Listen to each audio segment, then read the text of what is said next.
What's up, guys? Welcome back to Gills and Skills. Today we're going to be doing our walk around of the Woods TBW12.40 on the right over here, and the Pride AFM4211 on the left over here.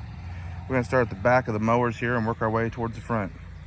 First of all, as we look at the Pride here, you'll notice that the deck does raise higher than the Woods whenever it's in the transport position. Just helps you get up and over obstacles better. If you look at the deck design on the AFM4211 Pride, you'll notice that you have a front roller. You also have two rear rollers that are built into the deck. You'll also notice that the center spindle is mounted towards the rear of the deck. The two front ones are mounted more forward. Okay, this will help you with better grass distribution on a rear discharge finish mower. If you compare that deck design to the Woods from the back, you'll notice that there is no front roller, there are no rear rollers. You'll also notice that they have chosen to mount their front center spindle forward in the deck design instead of towards the rear like the Pride. This will not allow for good grass distribution whenever you're mowing. The other thing you'll notice when comparing the two models from the back is that the Pride on their decks does the right and the center decks are both forward rotating. The left hand deck is counter rotating, meaning that the decks don't spin all the same direction, causing windrowing. On the Woods, the right hand deck is counter rotating, the center deck is counter rotating, and the left hand deck is counter rotating. This means you will get windrowing out of this mower design. Okay, when we look at the safety latch on these mowers, it's interesting to point out on the Pride, it's kind of down in here, but you can see where that latch is in the picture right here. It's very heavy built. It's not got any weak points to it. It's right on the main frame here where this hook comes up. Whenever you pull on the rope or use the hydraulic cylinder, that unlatches. Okay. Compare that to the Woods over here. You have this cheap little metal band attached by a rope that, just from sitting on the lot here, appears to be dry rotting a little bit. And that attaches down here. Over time, I can't imagine that would hold up very well.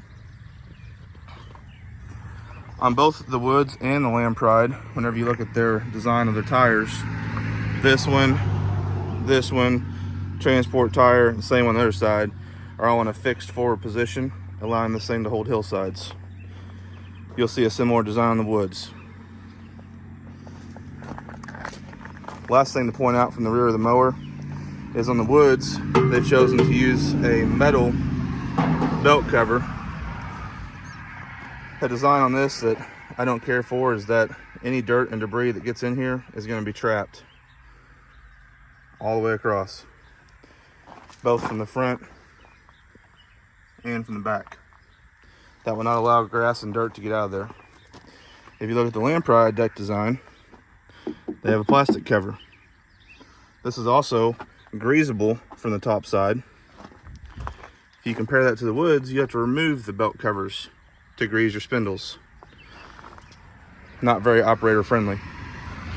The other thing you'll notice on the Pride, this one's actually been used a little, but you can see all the way through. Pretty big opening. So that allows grass, dirt, debris to flow through there and get out the opposite side. We'll work our way around to the front now.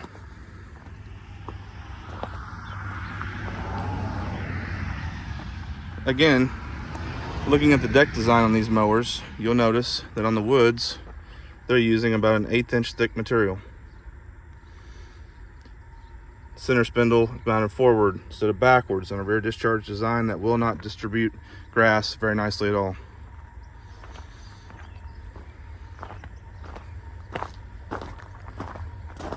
Compare that deck thickness to the Pride. This is a full 3/16 all the way around. Lampride also has their deck design with a downward slope towards the back so that you do not need rear chains. It'll throw grass and debris down towards the ground and away from the operator. From the front, again, just to point out the latch mechanism. If you look at the Lampride, it's very heavy built. All your latches that unlatch this mower to fold are very heavy built. You can get this with hydraulic unlatch or without. Right now this one's configured with a manual unlatch.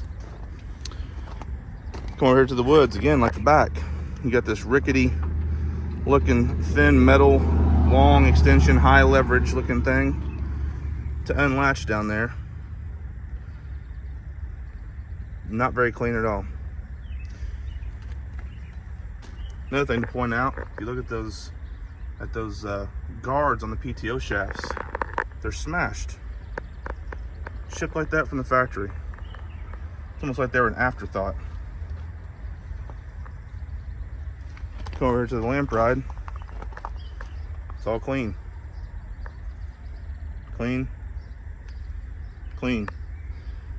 A lot of thought and a lot of years have gone into the perfection of the design of the All-Flex mower by Lampride. Both models have hose keepers, so your hydraulic hoses stay up off the ground. Same thing on the woods here. Final thing I'll point out is on the hitch design. If you look at the woods, you got two tubes here. If you look at the Lampride, you got a single large tongue here. Now, at first glance, you might think that the dual frame might be a little more rigid and more strong. However, the reason Lampride does this, and it is a proven design, is so you can turn more sharply with your tractor. When you turn with this, there's a good chance that your tractor's rear tire will contact right here, shortening your turn radius. On the Lampride, you can turn very sharp, allowing your rear tire to get very close to this, and you're almost, with the 11 foot of width of cut, going to be able to make just about a zero turn and go back the opposite direction, saving you time when you're mowing grass. Both nice mowers, quite a few notable differences though. Thank you for watching. I hope you find this video informative. Follow me for more videos later. Thank you.